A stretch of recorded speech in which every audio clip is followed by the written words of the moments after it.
Oh, I really should take some painkillers soon. I don't know what looks best, whether it's my hair like this or whether it's with my glasses.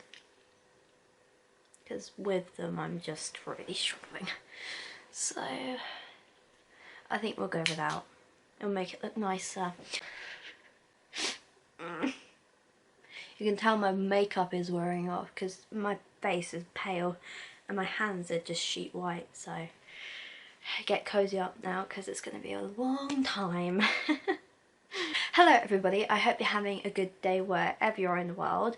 Today I thought would be a nice time to sit down and have a little informal, formal chat about chronic illnesses and how to deal with them at college. Now, if you didn't know already, I am in full-time education at my local college. This is kind of a massive culture shock as I was home educated for 6 years prior to this. So when I started in September, I got a 4-day week, including 1 day in that week as work experience. So I am only resting on my weekends, and even then it's not really resting, it's more revising or coming up with ideas for templates on assignments. And let me tell you, it is a lot of work. I didn't think it was easy, or I didn't think it was going to be easy, but having a chronic illness and being deaf is one of the things that do not mix in this world. Like, you can mix like different fruits and herbal teas and they taste nice, but apparently having postural tachycardia, chronic joint pain, chronic fatigue and deafness just really doesn't mix it all together. So I don't know what exactly I'm doing. I'm kind of the only person in my class who has any of these things, who takes a copious amount of drugs every day to try and deal with everything.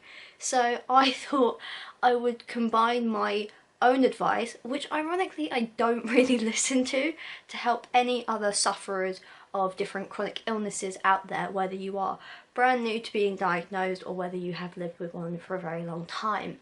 Okay, so I'm going to start out with the basics. Now, I have what I think are 2 chronic illnesses. Now, I have something called postural orthostatic tachycardia syndrome, which is a bit of a mouthful, but is shortened down to POTS. POTS is a condition that relates to the heart and the vessels in your body. Basically, your blood vessels, naturally as you stand, will contract and push blood around your body to supply the very need of oxygen and red blood cells to your body. Now, my blood vessels don't do that, so when I stand up, my blood vessels just go, were we supposed to do something? No. And then for 2 seconds they don't contract themselves, if not longer.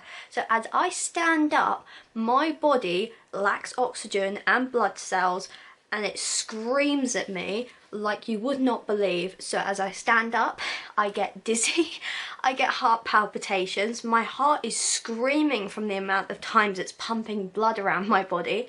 My legs have pooled with blood and it's turning them like a purplish red colour, which is great because the HSP I had 2 years ago has still got scarring there, so every time I stand up I see these piles of scars just turning up again. And yeah, I am prone to fainting, which I nearly did last week. I actually nearly do every day, but last week I had to have a first aider in my department come to me and come and rescue me because I nearly fainted around my entire class, which was brilliant.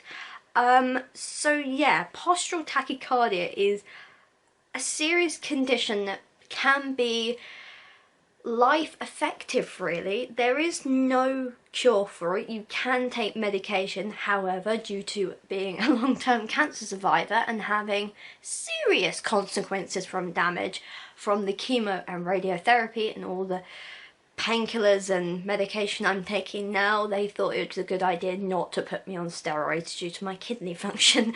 So I am left to my own devices really on this one, which is very new and very scary in that sense of like, what do I do? I can barely have a shower and stand up, so how am I supposed to cope in a full campus college on my own? So that's one of my conditions. I now also have chronic fatigue, which is great because if I'm in a lecture for an hour and a half, my brain suddenly switches off and goes, you know what would be really nice? A nap. I need a nap right now. And this can be at any time. I can wake up at 8:30, an hour later, I really need to sleep. My sleep pattern is god awful with this insomnia I have, even though I take medication to help the insomnia. It drives my brain a bit wild because the fatigue I have also affects other parts of my body. So also I have chronic pain in my joints, so I have to take very strong medication to supply the sort of reliever it needs, basically. So I'm all around at college campus trying to listen to people, also being deaf in both ears and having fatigue, whilst I look like I'm about to drop off at someone's story, which is interesting, but my body's going, night night. It is funny. It's not funny, but it is. And I think that's one of my issues, is that I just cope with it through humour. I have a lot of different conditions that have all been mishmashed by my life together, and I thought it'd be a good idea to explain to anyone who is new, or if you are trying to explain to someone how you feel. Basically, it feels like you've been hit in the face or in the body with some sort of metal object, and every time you get up and you think, okay, I'm feeling a little bit better now, it whacks you down again. I mean, I recently took a week off of college because I had the most god-awful cold in the world and I couldn't move out of this very bed, and I was bedbound for a week, which I hadn't really experienced in a very long time. So I am going to give you some tips and advice into living and coping with your chronic illnesses at college. Now obviously you can use your own resources if you like, but these are just the ways I deal with my own illnesses. The first one I'm going to talk about is taking your time. Now I know this sounds like a very cliche thing to do, but I have to have all the time in the world to get to college. I know it's only like 10 minutes down the road, but I have to make every minute before that count. I have to wake up at least an hour and a half before I leave to know that I have enough time to do my makeup, get showered, have breakfast. Even though appetite is very lacking, I have enough time to put on my clothes and get my kit together so that I can go. It's a very strategic process. I'm very military-like in the morning, so I basically get up, have tea, go to the shower, do everything in there, come out, do my makeup. It's very like in the zone for a good hour and a half, and then I go to college. During that period I like to think of it as sort of a training structure, so it depends on what times you go to college or university. So if you have a set time every day, I would say get up at least at an appropriate time so your body can adjust to the morning, because mine certainly doesn't. It still thinks it's dreaming away halfway through whilst waking up and then realising, oh, we're awake now. So that's one of my tips that kind of helps me get through it, as well as that also trying to take your time eating and drinking. Otherwise, if you're rushing, your pots can go, haha, you think I'm going to swallow this easily? Not again. The next step I'm going to talk about is resting. Resting is a very important particular structure of my day. Whether you are in college or have come home, it is quite important to rest, and I get very angry about it. I basically have to have my parents to force me to sit down after being at a 6-hour day in college. Now obviously all of my college days are very different timings, which doesn't help my body in general, but if you are in college for, let's say, 6 hours a day, you've still got that time period of free breaks. Now this is time for you to either walk around or sit down. If you sit down, do it for a long period of time, or if you can only cope for short bursts, that's fine. I find that none of the college campuses chairs are actually comfortable. We don't have sofas or anything resembling one, so the minute I get home I forget what a sofa feels like, or a bed, or just anything with some sort of like material in it. Basically we just have bricks to sit on is the only way I can describe it, but I am a very bony person. I don't have a lot of, you know, muscle on me at the minute. So I would say resting is a good approach to trying to calm down any illnesses you do have, especially with sore joints. I find that I seize up every time I come out of a lecture. So for me, I stand up, I walk out, and I'm like, Jesus Christ, my bones ache. And that's not due to any sort of like laziness or anything, it's just because sitting down for too long really hurts my bones. So resting is a really good option for you to try, especially if you're struggling as well. It can really help. The third tip I'm going to talk about is listening to your body. Now obviously this can be a various different type of listening to your body. So if, for instance, you stand up too quick and your heart suddenly screams at you to sit back down, do it. It might not be what you want to do, you might become late to a lesson, but if your establishment knows that you have these problems, they can make all the sort of arrangements for you. And I think that is one of the things that I have struggled with, just trying to have normality when I am still ill. I'm very lucky to have a one-to-one who always tries to look out for me and tries to take care of me, but obviously that comes with a consequence. I still need my independence, and sometimes my independence gets the better of me and I don't listen to myself. So even if you have to take a drink, I find that eating salted crisps whilst having an episode of postural tachycardia can actually help. And also just relaxing, just try not to stress too much about work. If you have gotten an hour into studying and you can't think anymore, leave. It's no point in trying to revise. I actually lose a lot of sense of time whilst revising, so I could be up in my bedroom for 3 hours and not know I've been up there for 3 hours. I feel like it's gone 5 minutes, but apparently when people come up, they're like, you've been up here for 3 hours, do you know that? And I'm like, no, I didn't actually. And my brain just kind of loses all sense of cohesion. So that's kind of when you know to take a rest and leave, because your body naturally knows when it's needing resources. Obviously with us it's a little bit different because we don't really get warned until very late. So just take your time, rest your body, and actually listen to it. Your body knows when it needs to do something, especially like basic needs, like I want a shower. If you don't feel that great, listen to your body and go, I could use with a shower.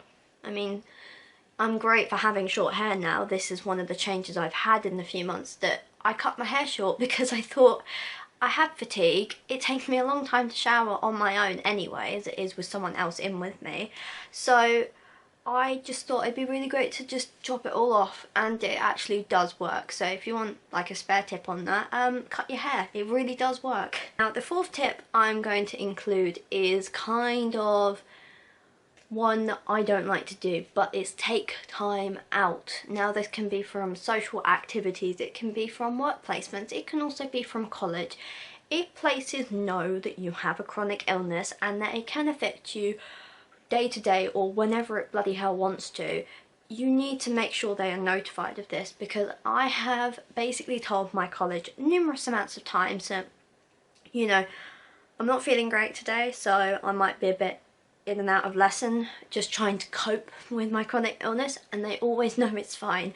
As long as I've got proof that it's happening to me, which last week it was pretty obvious. I was on the floor at that point with a first aider, so I mean the odds are pretty slim on them not believing me on this one.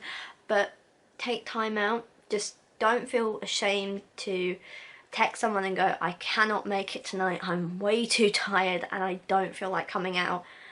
Take no shame in it. People cancel all the time. It's not just something that people with illnesses do, it's some people who are very able-bodied and healthy. It's not like we should be ashamed of it, because, you know, I actually don't want to see people after I've gone to college. And that sounds quite harsh, but the reality is that I'm trying to rest. I'm trying to detox from everything that's gone on in the day. So for me, I'm having to rest my body that has just been drained of its resources very quickly. So take time out, just spend a bit of time gathering all your senses back together, especially if you're deaf like me or you have any other sensorial issues. It can be really hard to sort of relax after a day when everyone's been talking to you. And I think that is no shame in that, admitting that, you know, I can't go in today because I'm too tired, I won't be able to concentrate. As long as they know, I don't see why they would have a problem with that. I think it's if you don't tell them or don't give them evidence that you have issues, that's when it can really affect your grades or your attendance, excuse me.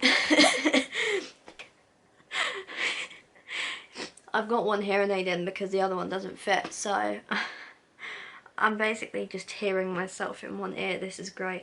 Right, it's fine, just compose. This is how tired I am. I literally cannot tell the difference between the words I'm saying. The fifth and final step that I would like you to take is having a balanced diet. Now, I try my best to vary my diet, but on the days where I don't have any appetite at all, it's hard to force myself to eat something. Especially if I have meds to take, I have to take food with my medication, which can also alter my body, and it can go, would you like to throw up today? Which is kind of a threat it says all the time. I just ignore it now and hope it goes away. But it's kind of one of the things that you have to do, even if you're just drinking 2 litres of water a day. I know it seems a lot, and for me that is a huge amount of water, but let me put it in easy steps for you. Before you go to college in the morning, if you like herbal tea, that's great. It's still a source of water and hydration for you. Have at least 1 cup of that, and then if you're like me and you need to have a soluble drink with something like inside it, so I don't know, electrolytes or a vitamin C tablet, put that in a drink. Take it, put it in your cup, drink it, and then as you go to the establishment or college or whatever you do, maybe put one of those soluble tablets inside your bottle of water. If it's like mine, which is about this big, I think it's like 500 milliliters, 200, I'm not sure.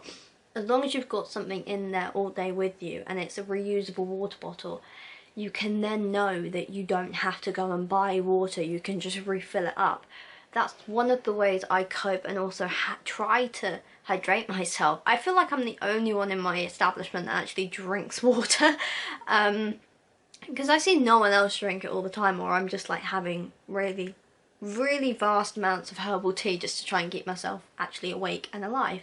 But even just doing stuff like that, I know for me fruit or veg is something that just, I look at it and I don't like it. Well, actually, I look at a lot of food now and I don't like it. So it's very hard for me to actually force myself to eat. Excuse me.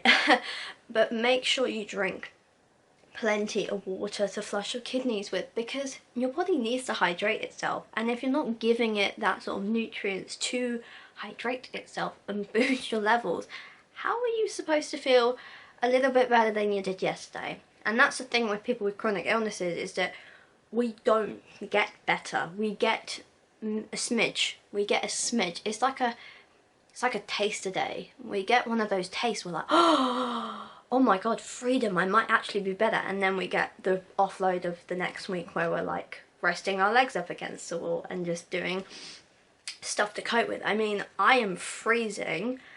I'm wearing 2 layers right now. This jumper is very thick and I'm already sweating, so I can tell my body can't regulate its temperature. My lord, I cannot. Every time I do a video I get very like lethargic, but I think it's important to just do all of these little things, even if you make adjustments to your life. You know, in my How to Live with Autoimmune Disease, I sort of gave advice saying, you know, buy a body pillow, buy a tray, you know, all of these things actually help you. And if you can tell your establishment that you're struggling or suffering, they can make those allowance for you. And I work in a department that is very practical, so I do hope those tips have helped a little bit, even if you're using one of them or none at all, or you're just showing them to your friends and family because this is the life you have to live.